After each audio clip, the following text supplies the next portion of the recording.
Have you ever really stopped to consider the true nature of the devil? I mean, not the cartoonish figure, horns, pitchfork, the old deal we see everywhere, but something maybe far more insidious, something walking around alongside us, maybe even in plain sight. Well, you might be genuinely surprised by what our sources today reveal about this whole concept. Today, we're embarking on a deep dive into some truly thought-provoking material from Dr. Malachi Z. York. We're specifically drawing from his works, Where is the Devil Today? And Are There Black Devils? And these texts, they offer a really radical reinterpretation of who, or maybe what, the devil is. It challenges a lot of conventional beliefs, for sure. Yeah, definitely. Our mission for this deep dive really is to try and pull out the most important nuggets of knowledge, the key insights from these texts. We'll be exploring Dr. York's unique definitions, the historical narratives he puts forward about the devil, and we'll navigate these pretty complex ideas, try to help you understand what's most important in the sources you've shared. It's crucial, though, that we're just impartially conveying the ideas in the original material. We're not endorsing these viewpoints, just presenting them as they are in the text. Absolutely. So whether you're just, curious about different spiritual perspectives, or maybe try and make sense of all the information overload out there, or maybe you just love a good aha moment, something that kind of reshapes how you see things. Well, this deep dive is for you. It's honestly a shortcut to getting informed on a topic that, wow, it touches on everything from ancient mythologies, these huge celestial conflicts, right down to modern day society, influences, even personal interactions. Okay, so let's start right there. Dismantling that image we all kind of carry around. Because our sources, they immediately challenge that common perception, right? The devil as this supernatural monster figure. Dr. York is really clear on this. He posits that the image, the red suit, the pitchfork, that's just a myth. It's props to take your mind off who or what really is the devil. In fact, one of the sources even includes a diagram, doesn't it?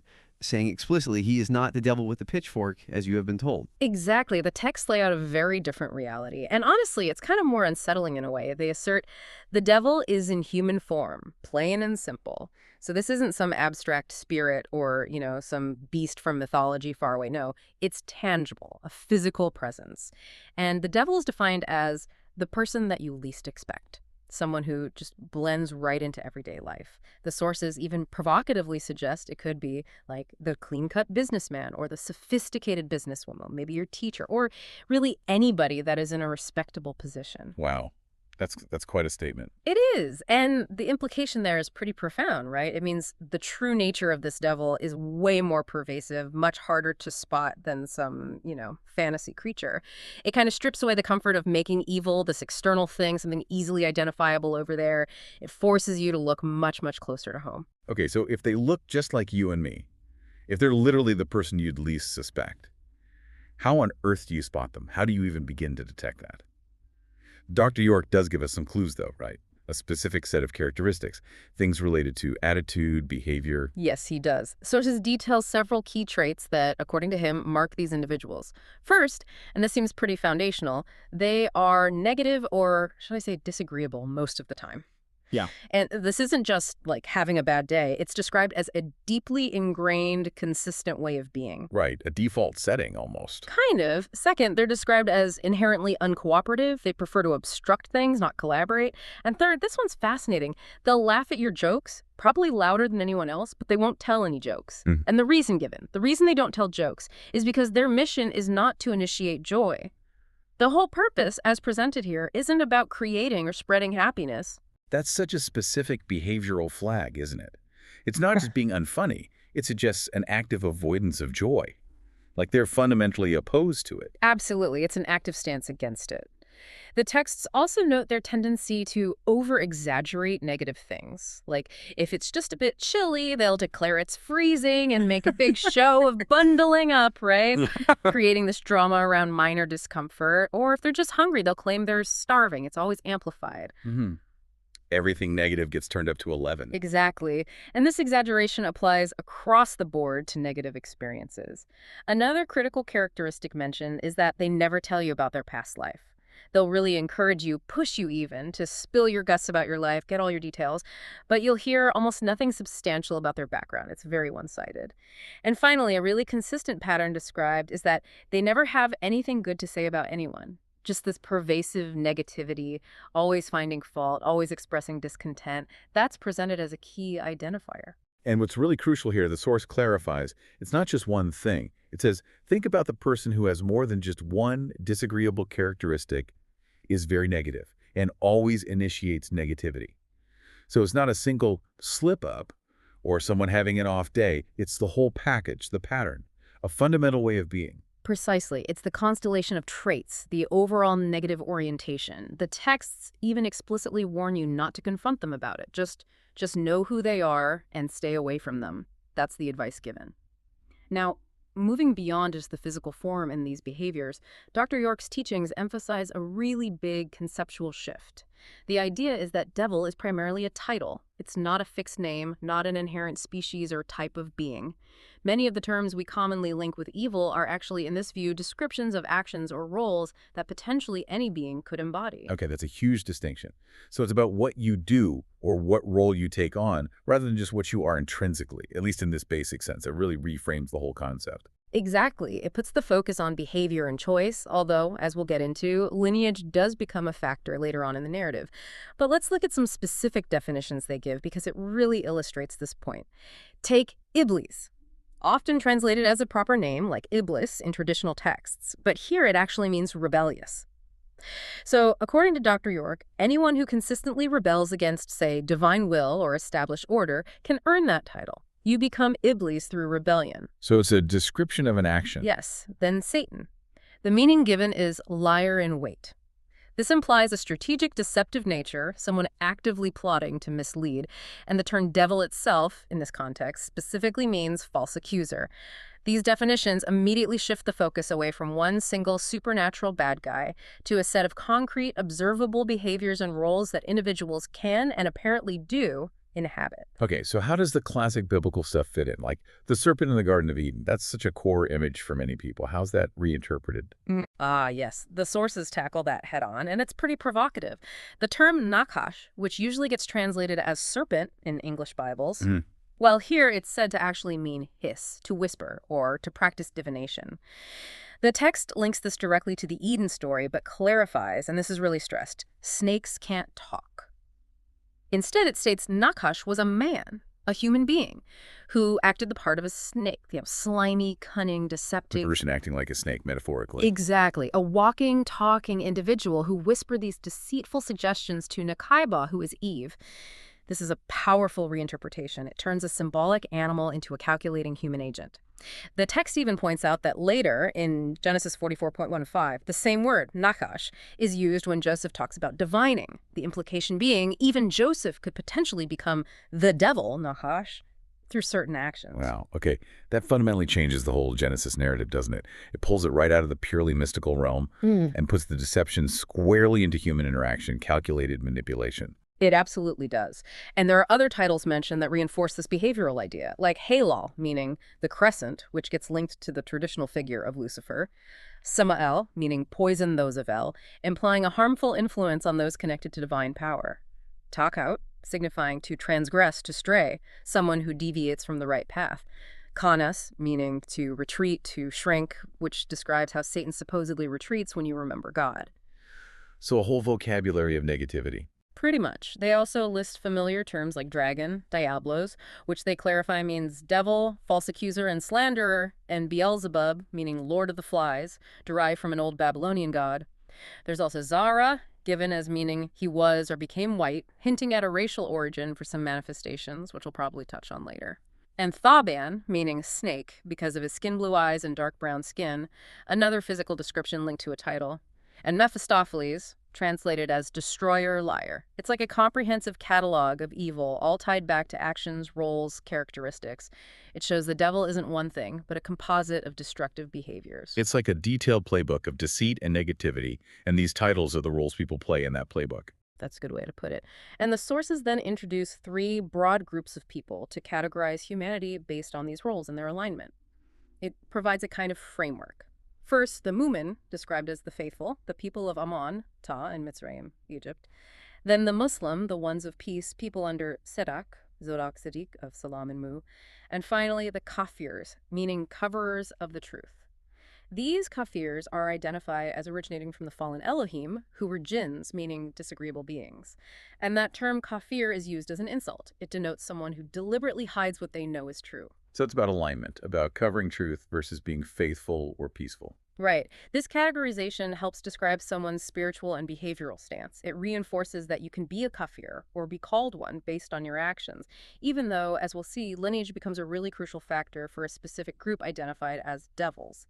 Okay, so moving beyond how this devil concept manifests now, the cosmology here gets pretty epic, doesn't it? This isn't just about human behavior today. The narrative goes way back into these ancient celestial conflicts before Earth as we know it even, multiple wars in heaven. It gives this vast cosmic backdrop for why these disagreeable beings even exist. It really does. It's quite a detailed backstory. The sources describe not just one, but two major wars up there. The first was this huge conflict between Murdoch, who's also identified as Mikela, and a figure named Tarnush, described as an evil reptilian living on Titan, one of Saturn's moons. An evil reptilian on Titan. Yeah. Oh. And out of jealousy, apparently, Tarnush attacked the atmosphere of the eighth planet, Risk, destroying it. This massive galactic war ended with Tarnush defeated and 113 Anunnaki being cast out of Ilion, described as the 19th galaxy, and basically banished towards the Drago constellation. So this first fall is presented as a direct result of cosmic-level envy and destruction. So these aren't just symbolic clashes in the sky. They're depicted as actual cataclysmic events with real consequences. Consequences that eventually ripple down to Earth, like cosmic dominoes falling. That's exactly the picture painted. Then comes the second war. This one also involves Murdoch, or Mikhail, but this time he's fighting Tarnush's son, Samael, who's also called Iblis, remember, rebellious. And Samael had an army of 200 cherubim with him. These 200 were ultimately defeated and expelled from the heavens and cast into the planet Earth in the form of human beings, black devils, to a city called Saturn, which later became known as Nod. Okay, hold on. Cast to Earth in human form as black devils. That's a pivotal point. Absolutely pivotal in Dr. York's narrative. It describes the direct physical descent of these beings. They literally take on human bodies, and they become the ancestors, the progenitors of the black devils on Earth. The sources really hammer this home. They weren't spooks or spirits. They were physical beings who could bleed, implying real, tangible battles and consequences even in the heavens. This sets the stage for their very real physical presence right here on our planet. Right. So once they were cast down, these 200 fallen Elohim, they settled in this land of Nod, which means wanderer, fittingly. And in the texts, they're super clear. Physical beings, not ghosts. They weren't just watching us. They were interacting. Very actively. A key event described, which really shapes the earthly story, is their actions during what's called the Shadow Hour. They allegedly killed men and took women as wives specifically to reproduce on the planet Earth. This is presented as how their lineage began and spread here, creating a population directly descended from these fallen celestial beings. It's significant because it provides this tangible origin story for a specific group of humans, linking them directly back to these ancient fallen Elohim. And this ties into a really well-known Bible story, right? The story of Cain. The sources say that when Cain was banished to the land of Nod, there were already people there, specifically black, brown-skinned people living there already. They were the offsprings of these 200 fallen Elohim. And this, the texts claim, is why Cain was afraid of being killed, like it says in Genesis 4.14. He wasn't scared of nothing. There was already a population there, possibly hostile. That's a crucial point they make. It attempts to fill what some see as a gap in the traditional story, giving context to Cain's fear. And among these descendants, the sources specifically mention the Anakites. These are described as disagreeable giants, descendants of Anak, known for having long-necked evil ones characteristics. They're said to have been involved in mixing races, specifically through the rape of the Tahite women. So it paints this picture of violent, unwelcome origins for certain lineages, emphasizing this disagreeable or malevolent nature being passed down genetically. Okay, then the narrative shifts, again, focusing on the Garden of Eden story.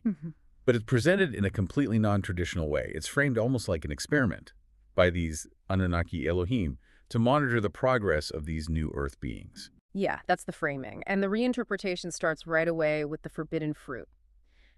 The texts argue strongly it wasn't an apple. That's dismissed as just a misconception. Instead, they say it was a chewable intoxicant called khat, K-H-A-T, khat.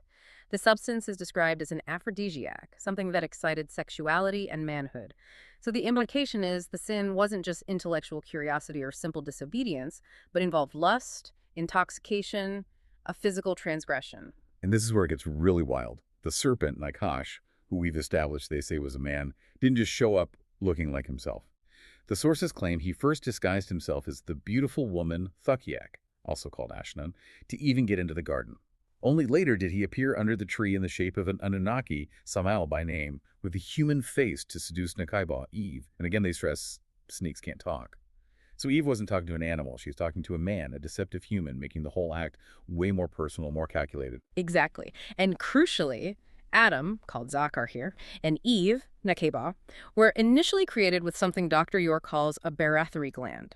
Located in the hippocampus area of the brain, this gland supposedly controlled 4 higher senses: telepathy, mind-to-mind communication, intuition, knowing what's about to happen, clairvoyance, seeing or knowing things remotely, and psychometry, sensing info from objects by touch.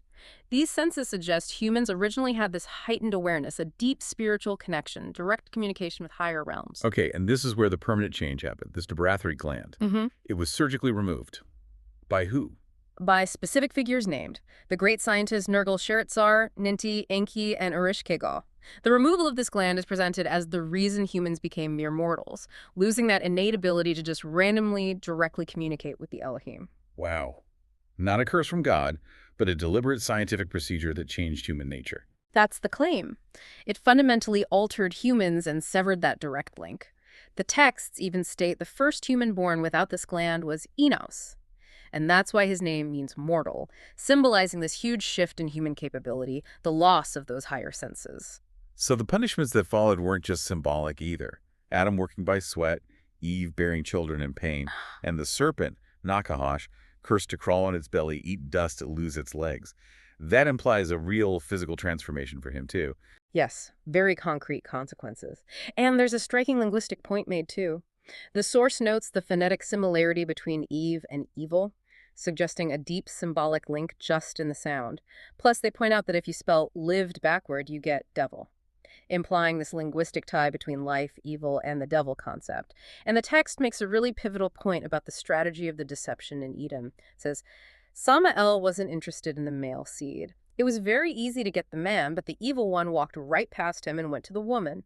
This highlights a specific target, a strategic focus on the woman to achieve the malevolent goal, setting a pattern, they argue, for future manipulations. Okay, now we shift to more contemporary claims. And honestly, these are quite controversial. Dr. York states very explicitly, in our midst there are black devils. And he distinguishes this, saying, not Afro-Americans who do devilishment, nor Muslims who defected. I'm talking about black devils who set out to do devilishment. That's a very specific, stark claim about an active internal presence within the community itself. It is, and the sources elaborate quite a bit on this. These black devils are described as actively working themselves up into high positions in the government and in the academic community.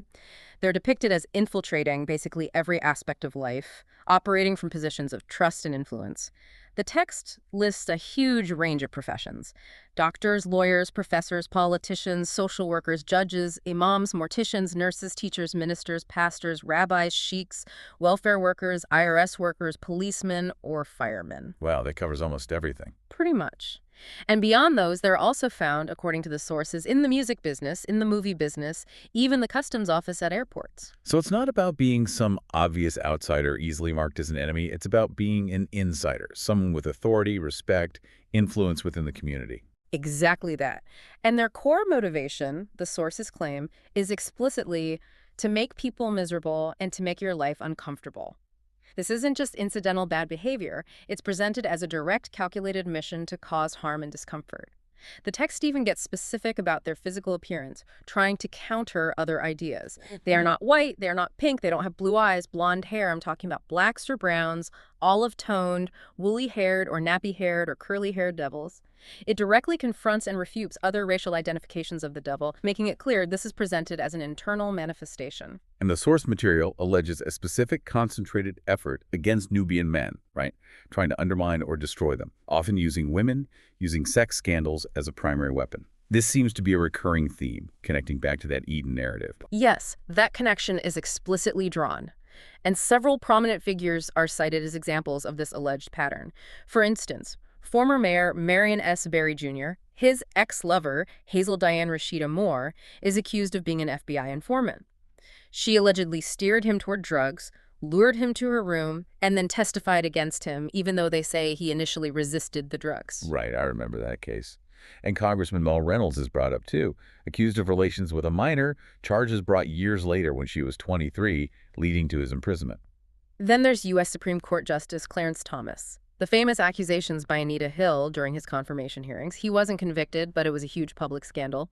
And the case of Mike Tyson, convicted of raping Desiree Washington. The sources point out, though, her alleged history of similar accusations and the detail that she willingly went to his hotel room late at night. Plus, his ex-wife Robin Givens is accused of publicly defaming him, calling him a manic depressant. And it extends beyond politicians and athletes, doesn't it? To historical figures, religious leaders, showing the alleged breadth of this tactic. Exactly. The Honorable Elijah Muhammad is mentioned, accused of affairs with secretaries, though the source notes his religion permitted multiple wives. Even foundational figures like Marcus Garvey and Noble Drew Ali are claimed to have been targeted by similar tactics, suggesting this goes way back. And Muhammad Ali, Martin Luther King Jr. Mentioned as targets too. Ralph Abernathy is specifically accused of fabricating stories about MLK's affairs in his book just to sell copies. Also, figures like Sammy Davis Jr. and Clarence 13X are said to have faced accusations of sexual misconduct even after their deaths. The consistent thread the sources draw is this calculated use of sex scandals and public humiliation to destroy these men. This really raises a deeply disturbing point. The text explicitly says, and I'm quoting here, "This is the method that they will use to destroy Nubian leadership. It is always a sex scandal, and they use our own women against us.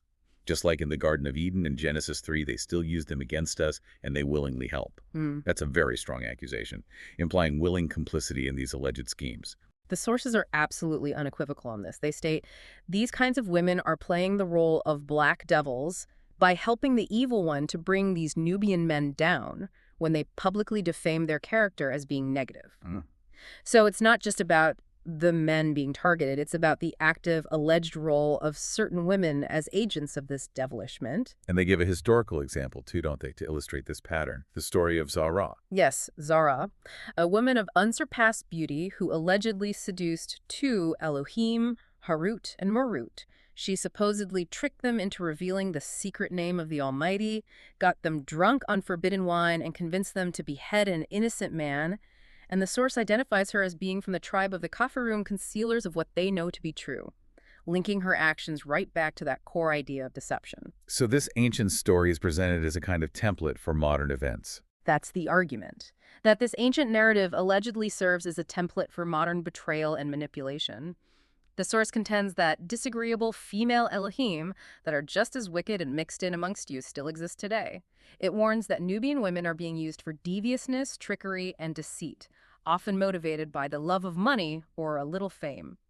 And Desiree Washington, Rashida Moore, and Anita Hill are explicitly cited again as contemporary examples of this ancient pattern. It draws a direct line, implying this long-standing, maybe even inherited, behavioral pattern of devilishment operating through history. Okay, now here's where the insights take another really unexpected, maybe even alarming turn. Dr. York issues this stark warning about the music and entertainment industry. He calls it the devil's biggest playground for souls. This isn't just like critiquing song lyrics. It's a claim about a deliberate, systematic mechanism for spiritual capture. Yeah, it's a very strong claim. The texts assert that young music addicts are actually being hypnotized and brainwashed by the music they adore so much. And this powerful influence is supposedly achieved through the redundant beat of music. They specifically point to rock music's 4 beats per measure. The source claims this rhythm coincides exactly with the time signature of the human heartbeat.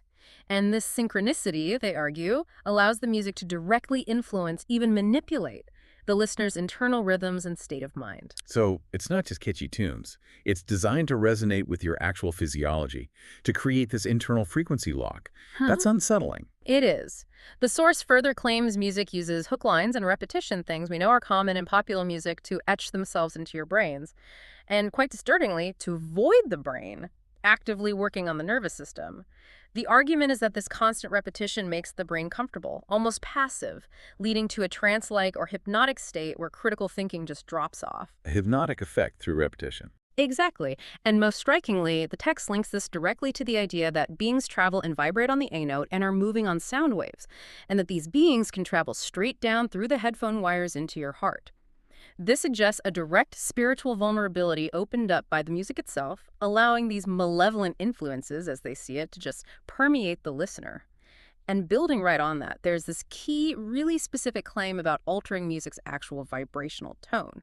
The sources contend that since 1925 AD, the frequency of the musical note A has been deliberately pushed up to A440 Hz or cycles per second on the fifth octave.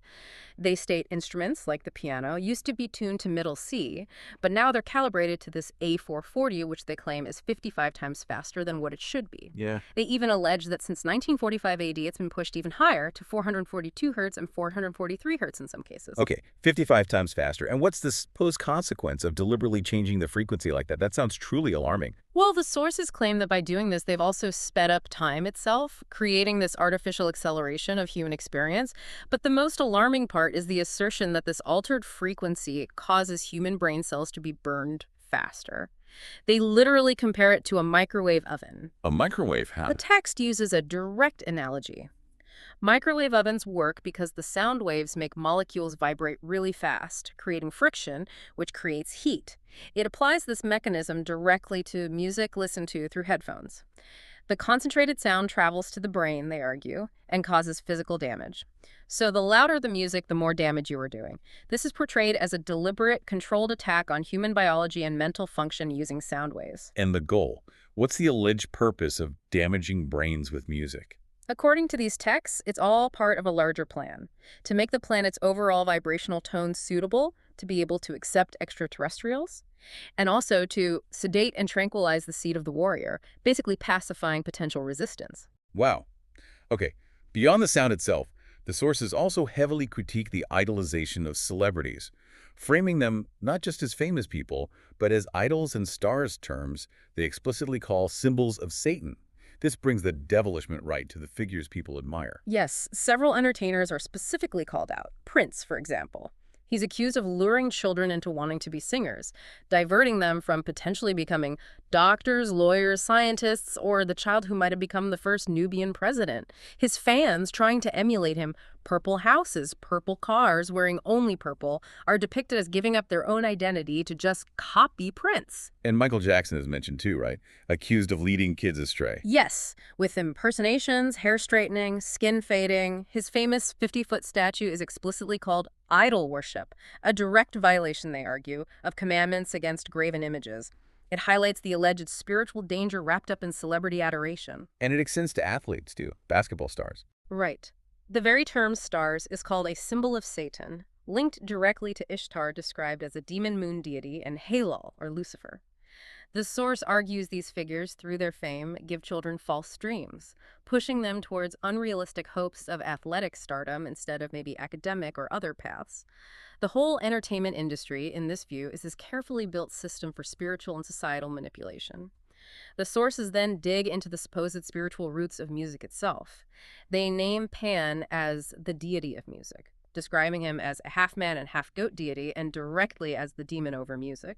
Pan is presented as central to this alleged negative spiritual influence. A demon over music. And Jubal, who the text identify as the son of Lamech and specifically label a black devil, is named as the ancestor of those who play the harp and the pipe, and also as the demon for people getting possessed by Pan.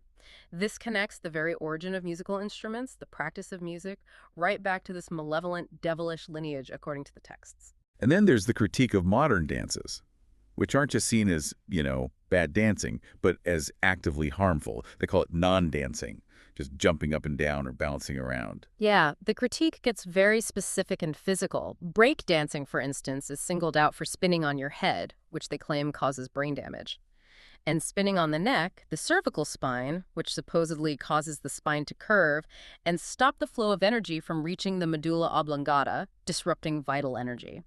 Voguing, another style, is harshly described as making people look like monkeys. These aren't just aesthetic judgments, they're presented as physically and mentally damaging. And rap music gets a specific mention too, doesn't it? Called not real music. Yes. Not real music. It is edits and splits of music combined to make music, however, resulting in offbeat, non-rhythmic, and non-music called music. That's the quote. And it further states this type of music allows Samael to make the kids lose their souls, suggesting a direct spiritual consequence, a detachment from their true selves. The source also makes this pretty contentious claim that black music, despite its roots, is now actually on a white beat, which is offbeat, arguing that Europeans, unlike Africans, don't historically have a drum at the base of their ethnic music, and it notes this alleged shift in band names, from positive ones like the Impressions, the Miracles, to aggressive ones, Naughty by Nature, NWA, Niggers with Attitudes, Demon Boys, even Not to Satan spelled backward. This name change is presented as explicit proof of this deeper, negative influence taking over the industry. And the ultimate purpose behind transforming music and culture this way. Again, it's linked back to that larger agenda to sedate and tranquilize the seed of the warrior, and to prepare humanity to be able to accept extraterrestrials by altering the planet's vibration. It connects music directly to this cosmic societal control plan. Okay, so Dr. York's texts make this extremely strong and, frankly, very controversial claim. They place a huge emphasis on a specific manifestation of devilishment. Quoting here, "The worst devil is the black devil. She is the one that tempts your children through drugs, prostitution, and have caused them to lose their souls through rap and rock music." Right. This directly challenges a lot of conventional racial narratives about where evil comes from or what it looks like. It absolutely does, and the sources elaborate on why they make this claim. They contend that black devils are more devious than the Caucasian devils because they look just like you, no color differentiation, and they go all the way back to the beginning of time. This sameness in appearance, this lack of obvious difference, is what supposedly makes them harder to detect, because they're always right here causing trouble, just blending right in. They hide behind black, brown, or olive-toned skin and only make evil fair-seeming, implying this deceptive camouflage makes them especially dangerous to those within their own communities. So the argument is their power comes from that ability to blend in, to seem like one of your own, making them harder to identify and resist compared to maybe an other who might be more easily labeled enemy. Exactly. That's the core of the argument. The text strongly emphasizes this point, but there's a crucial caveat added. It's evil to look for evil in just one race, and it's ignorance to think that it has nothing at all to do with race. Unquote. So it warns against simplistic racial scapegoating. However, it immediately follows up by reiterating that the original devil was the black devil, even before the Caucasians were ever mentioned. It traces their lineage back to those earliest disagreeable beings, the fallen Elohim and their offspring like Cain's descendants. So within this framework, the black devil concept actually predates and maybe even influences the existence of Caucasian devils. And this negative influence isn't just about external attacks, right? The sources talk about internal division within communities as well. Yes, definitely. The source cites specific examples of what it calls black devils operating inside the Nubian community, like the Sunni Muslim group Stab, who allegedly killed Saad Khalifa, a known reformer. It also mentions attempts to defame Wallace D. Muhammad, Elijah Muhammad's son, by calling his father a pagan. And significantly, the texts claim Dr. Malachi Z. York himself and his organization were widely accused of being a cult, presenting this as another example of internal sabotage by these black devils working from within to discredit leadership. The sources also accuse the media, and society in general, of applying these stark double standards when public figures face scandals, especially along racial lines, highlighting what they see as deeply unbalanced treatment. Yeah, this is a major point. For Nubian men, scandals are frequently, and they argue deliberately, linked to sex, private lives, past events, leading to widespread propaganda and public degradation. They cite Michael Jackson again, accused of molestation, his body photographed by police in this public spectacle, and O.J. Simpson acquitted in criminal court, but still publicly shamed, relentlessly pursued for money. The implication is these very personal aspects are systematically exploited to destroy their image and finances, no matter the legal outcome. But conversely, for Caucasian leaders, the sources claim scandals often get framed differently, more as financial affairs, and their personal lives are somehow kept more separate or downplayed. That's the assertion, that their personal lives are rarely exposed or quickly swept aside. The material gives several high-profile examples to try and show this contrast. For instance, Jimmy Becker, caught money smuggling, but his alleged homosexuality, wife-swapping scandals. Mostly hidden, the focus stayed on the money. Then Ronald Reagan. His son, a ballet dancer, allegedly homosexual. His daughter posed nude with a dog for Playboy while he was president. The text really challenges whether such things would be overlooked for a Nubian leader, comparing it to Vanessa Williams losing her Miss America crown for similar photos. And the Kennedy family gets brought up extensively as a prime example of this alleged double standard. Yes. Edward Kennedy's Chappaquiddick incident, a car accident, a death, yet he continued a long political career. William Kennedy Smith's rape accusation, claims of inaccurate police reports. pictures not released as they supposedly would be for a Nubian suspect. And John F. Kennedy's well-known affair with Marilyn Monroe, Jackie Kennedy's alleged affair with Aristotle Onassis. All things that, the sources argue, largely escape the kind of intense, lasting public condemnation applied to Nubian figures facing similar or even lesser accusations. And the source directly states, if that was a Nubian family, they would have been destroyed with the very first incident. Yeah. That's the core claim, isn't it? That's the core argument right there. That there's a systematic double standard deliberately used to suppress certain groups while shielding others. It even contrasts the lack of public defense for Elijah Muhammad's polygamy, which is religion permitted, with the public acceptance and rehabilitation of white religious leaders like Jimmy Swaggart or Ted Armstrong after their scandals. The underlying claim is that this disparity isn't accidental. It's a deliberate tactic to target and undermine Nubian leadership and influence. So the overarching message really woven through all these texts is this powerful call to awareness, to recognize that these black devils, as defined by Dr. York, exist among us, potentially in our most intimate, trusted circles. Could be your friend, your favorite singer, actor, or leader, your father, your mother, sister, or brother. It really brings the whole concept of the devil from this distant, abstract thing right into potentially shocking everyday reality.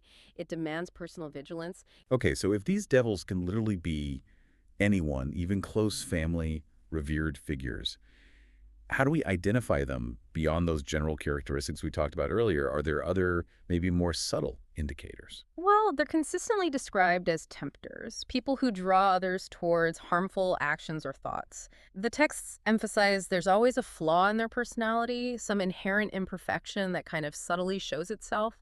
They try to make evil fair seeming, meaning they frame negative or harmful things in an attractive way, make them seem logical, even justified, making it really hard to see the true intent. They're characterized as inherently conniving, manipulating, and scheming, and rarely open, honest, and direct. That lack of directness. Yes. And a really significant behavioral indicator mentioned is their tendency to pick your brain.